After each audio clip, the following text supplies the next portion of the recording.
இதுக்கு முன்னாடி ஒரு விஓ போய் வீட்டுக்குள்ளே போய் வெட்டினாங்க. தாசில்தார் ஒருத்தர் லாரி ஏத்தி கொன்னாங்க. இது எல்லாமே மணல் சம்மந்தப்பட்டது தானே. மணல் சம்மந்தப்பட்ட விஷயத்தில நீங்க யாராவது ஒருத்தர் தடையா இருந்தாங்கன்னா, கொலை பண்றதுன்றது ரொம்ப சாதாரணமான விஷயம். ஏன்னா குவாண்டம் அதிகம். யாரு கொலை பண்ண மாட்டாங்கன்னு சொன்னா, 2,00,000 3,00,000னா இதுக்கு போய் யாரையா கொலை பண்ணிட்டு ஜெயிலுக்கு போறதுன்னுவாங்க. இதனோட குவாண்டம் வந்து அதிகம். 100 கோடி, 200 கோடின்னு. அப்ப என்ன பண்ணுவாங்கன்னா, ஒரு ஆள கூப்பிட்டு, "நீ கொன்னுட்டு நீ ஜெயிலுக்கு போயிடு. உன் ஃபேமிலிய நான் பார்த்துக்கிறேன்." 1 கோடி குடுத்தா உன் ஃபேமிலிய நான் பார்த்துக்க போறேன். 10 வருஷத்துல வெளில வரப்போறேன். அப்படிங்கிற அளவுக்கு குவாண்டம் அதிகம். அதனால எந்த எக்ஸ்டென்ட்க்கும் போவாங்க.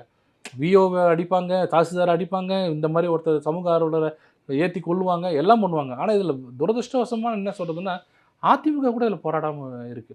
ஏன்னா அவங்களோட கட்சியில சிறுபான்மை அணியில இருக்கிறவர் ஆமா, அவரு. ஆமா. அவர் கூட அது எடப்பாடி அவர்கள் கூட அத எடுக்காம இருக்கிறது எனக்கு ஒண்ணும் புரியல. ஏன் இப்படி ஒருவேள ஆக்சிடென்ட்டா இருக்கிற வரைக்கும் விட்டுடலாம். இது ஆக்சிடென்ட் இல்லன்னு ப்ரூவ் ஆயிடுச்சு. இப்போ. அது அப்ப கூட எதுவும் பண்ணாம இருந்தா கஷ்டமா இருக்கு. பட் இதெல்லாம் மக்கள் பார்த்துட்டு தான் இருக்கிறாங்க. அதாவது மணல் விஷயத்துல யாராவது நீங்க டச் பண்ணீங்கன்னா, உங்கள கொன்றுவோம் அப்படின்னு சொல்றது வந்து எந்த வகையில மனித வாழ்க்கைக்கு ஏற்புடையதுன்னு தெரியல எனக்கு.